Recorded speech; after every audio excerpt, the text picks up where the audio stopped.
Hello, dear students. Good morning.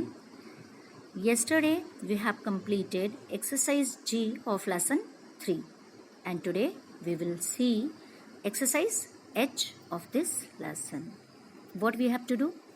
Exercise H. Underline the phrases and clauses in the given sentences. Students, we have already studied about phrases and clauses yesterday and I hope you understood. So, see exercise.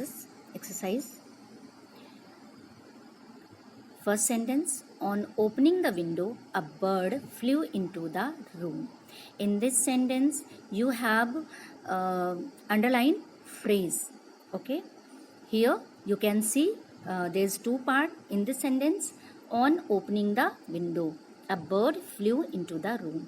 खिड़की खोलने पर एक चिड़िया उड़कर कमरे में आई.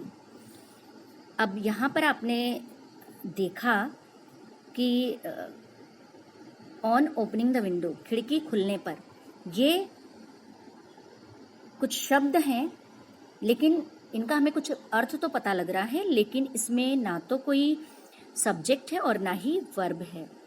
इनसे हमें कोई पूरी मीनिंग क्लियर नहीं हो रही है जब तक कि हम आगे का जो वर्ड्स हैं सेंटेंस के बाकी वो हम नहीं पढ़ते हैं. तो ये हमारा फ्रेज है ऑन ओपनिंग द विंडो, खिड़की खोलने पर. क्या हुआ? खिड़की खोलने पर.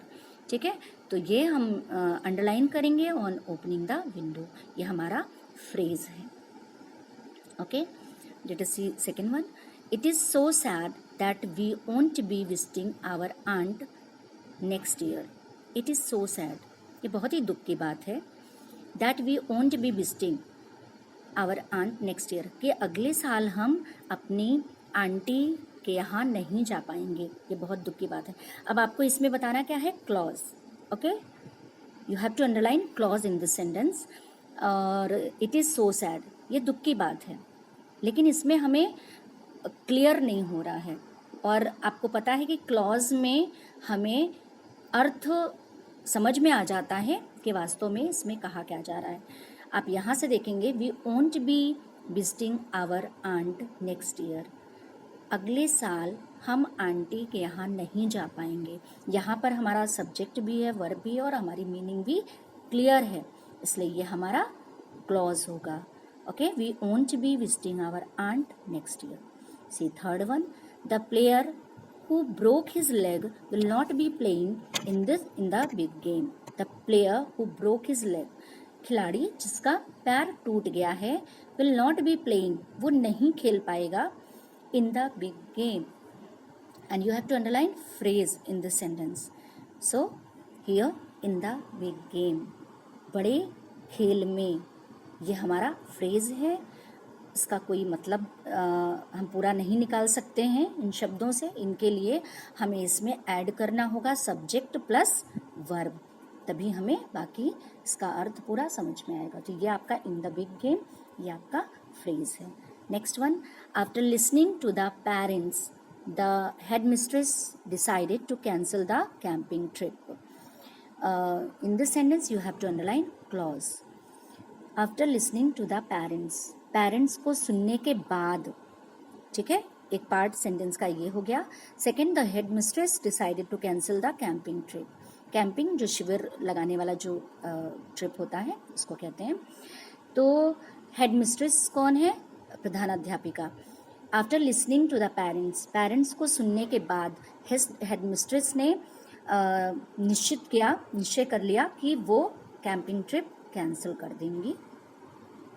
तो यहाँ पर पहला जो इसका पार्ट है उससे हमें कुछ ज़्यादा समझ में नहीं आ रहा है और इसमें सब्जेक्ट भी नहीं दिया गया है. तो हमारा ये जो सेकंड पार्ट है सेंटेंस का, ये हमारा क्लॉज है.